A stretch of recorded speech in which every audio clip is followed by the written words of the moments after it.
I'm not gonna lie, I wasn't expecting much from Valve this year in terms of TF2 content. Setting aside the Halloween update, since annual Halloween mid-sized updates are pretty much all we've come to expect from Valve in recent years. And even this year's Halloween update was a bit bigger than usual. It would seem that the working from home approach has forced Valve employees to do more than just idle around gossiping, and working on projects that they then ultimately abandon with the utter casual disregard of a hyperactive 2-year-old. Do I think this newfound enthusiasm will continue on once the work from home situation ends? Not in the slightest, but we might as well enjoy the benefits of Valve's brief resurgence as a game developer, and not just as a distribution platform owner.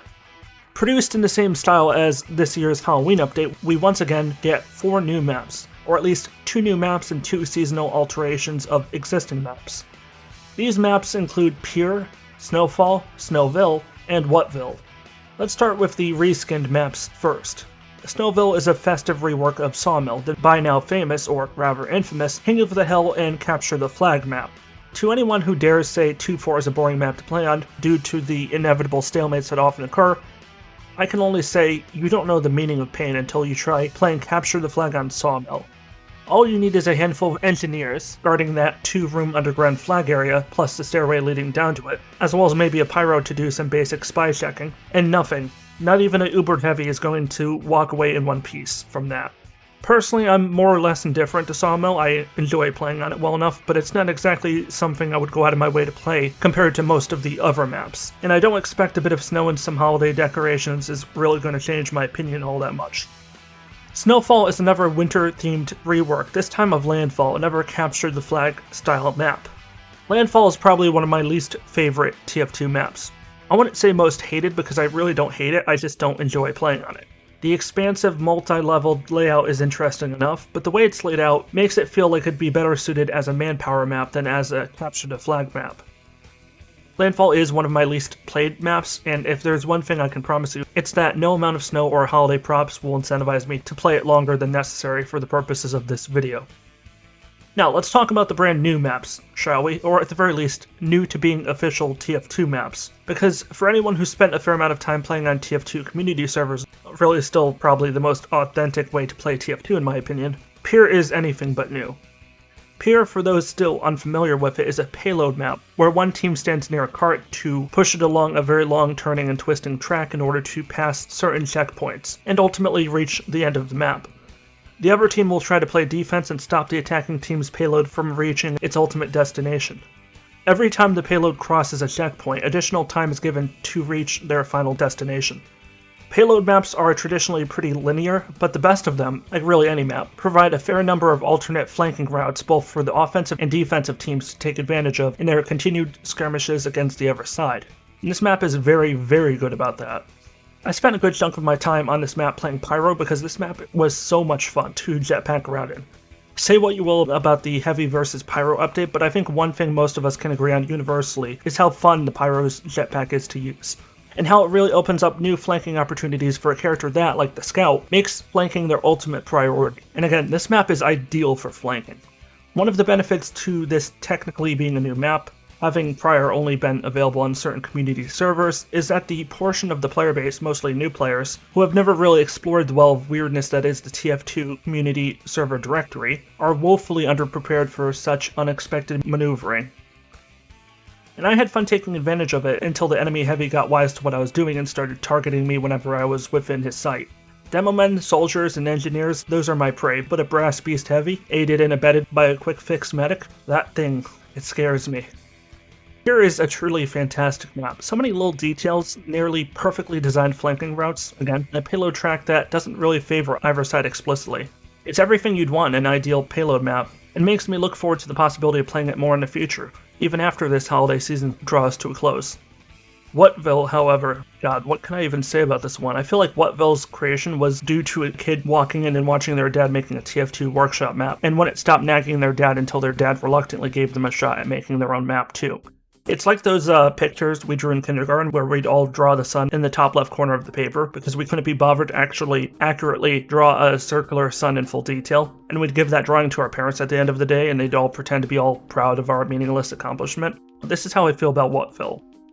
Whatville is an absolute mess both visually and gameplay-wise. It's horribly one-sided, favoring the defending team in almost every possible way. All the defending team needs is half a dozen snipers, a medic, and a base jumper soldier or two to completely eviscerate the attacking team, with the attacking team having little opportunity to retaliate given the map's inherent design flaws. And also, it's ugly. I don't think I've ever seen an uglier TF2 map as far as official community-made maps go. There are so many beautiful looking and unique gameplay offering maps out there for Valve to use that I just cannot believe for the life of me that anyone at Valve played even a single match on this map and thought to themselves, yeah, this looks and feels exactly like something we'd expect from a Valve-approved community map. Maybe some of you disagree with me and find this map quirky and fun, but after a handful of matches on it, I have absolutely no hesitation in saying I will gladly shun this map with the same degree of vitriol that Jehovah's Witnesses would employ in shunning an apostate.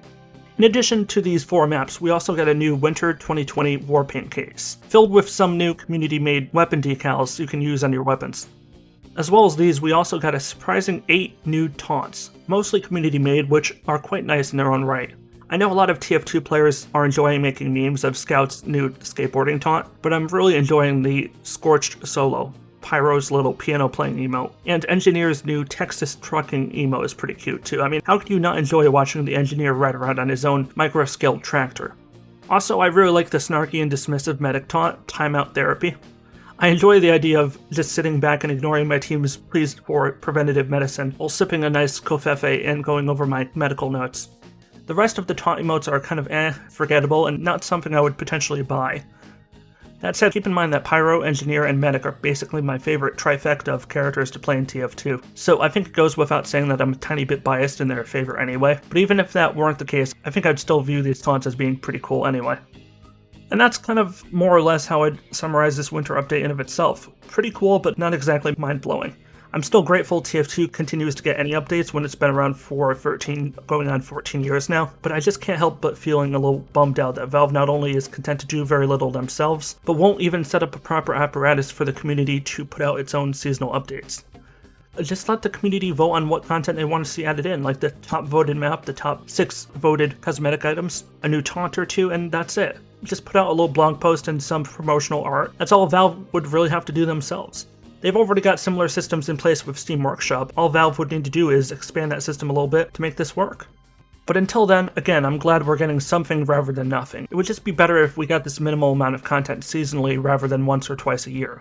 Who knows, maybe in 2021 Valve will prove me wrong and show this sudden reinvestment into TF2 isn't just a passing fad, and I'll be more than happy to have my skepticism proven utterly wrong. But I wouldn't bet the house on it. At any rate, that's where I'm going to end this video for today. This wasn't really a normal length video, I just wanted to do a quick pit stop to talk about this update because I do really love TF2 as a game, despite its many flaws as well as Valve's questionable lackluster management of it in recent years. So I really hope it continues to succeed for several years to come. Also, Valve, if one of your interns is watching this, you've now made a new Half-Life game, and we all know you've been playing hot potato with Left 4 Dead 3 internally, so that's probably been in the works for some time. Anytime you swing back to the Team Fortress franchise, it's been over 13 years now. Time to start looking to the future rather than back at the past, if you know what I mean. That's all I'm gonna say. If you enjoyed this video and want to support what I do, please consider subscribing and clicking the bell to get notified when I upload a new video. Do not rely on YouTube to automatically remind you of new uploads on its own. If you don't click the bell and opt into getting manual notifications, you might miss out on some of my future videos, and I'm hoping you don't want to do that. I upload roughly once a week, so if you're worried I might spam your manual notifications feed, don't be, that's not my style. As always, let me know what you think down in the comments section below. I'm usually very active there, so if you're looking to get my attention and talk to me, that's the best place to do so. I honestly love talking with all of you down there whenever I post a new video. It's nice to see where we agree and where we disagree. I love the back and forth exchange. This is WarriorDan signing out. Stay awesome everybody, stay safe, and peace out.